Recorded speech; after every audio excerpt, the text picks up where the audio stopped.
What's up, muscle car people? Bring It Muscle Cars here for another installment of the Steeda Stage 1 Mustang installation. Alright guys, so today's episode we're installing these.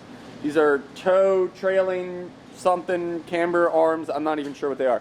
But what they do is they just replace your factory ones. They're beefier, they're way more adjustable, and they're really simple to install. If you see down here, it's really two bolts. It's there and there. You just unbolt them and you're going to slide the other ones in. There's not much to it. So I'm going to get started by myself because Matt's too busy to help me. Alright guys, on the bottom one, that's an 18. The top one is a 21.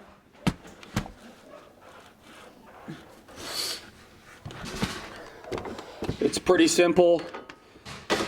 Get your impact in. It's pretty simple. Get your impact in there. Give it a couple whirls.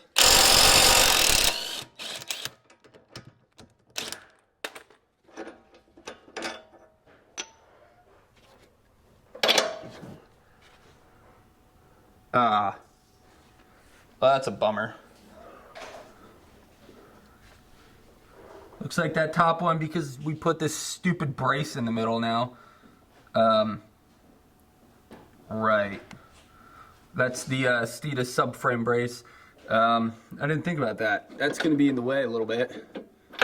I guess we're going to need a shallow 21 and a hand socket. We'll be right back.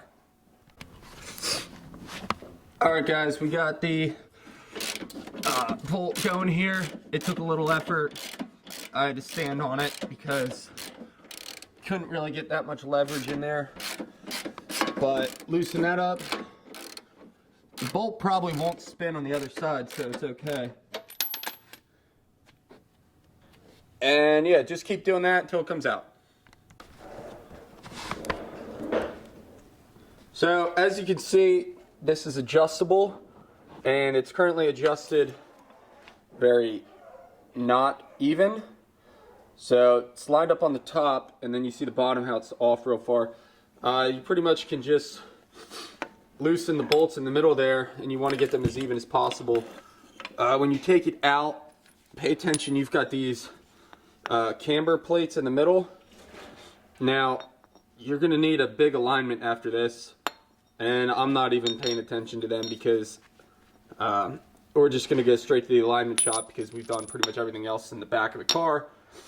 And it needs one heck of an alignment, so we'll do that. If you're just going to try it at home, you're going to want to mark these so they're in the same position that they came out at. That way it keeps your camber roughly the same. But we're going to adjust this and reinstall it. Alright guys, the new one's in. It's adjusted. Yeah, you're going to need an alignment afterwards, but you can tell how much beefier it is than the factory one. Just one little piece of thin steel. This one's a lot beefier. It's adjustable, so you can get all that camber you want for autocrossing. It's got spherical bushings in the inside there. But yeah. Make sure you torque the bolts down. It's really that simple. Hopefully this helps you install your Steeda rear arms. Like this video, subscribe. Thanks for watching. If you've got a fast car, you better bring it. Alright guys, thanks for watching. I'm going to link a couple videos. Well, I'm going to link a video on this side right here, right under the S550 that you probably will like. And I'm going to link a playlist for something similar to what you just watched right here. Please click one of those. Click that subscribe button because we need as many subscribers as possible to keep bringing you this awesome content. Thanks for watching, guys, and stay tuned for more action.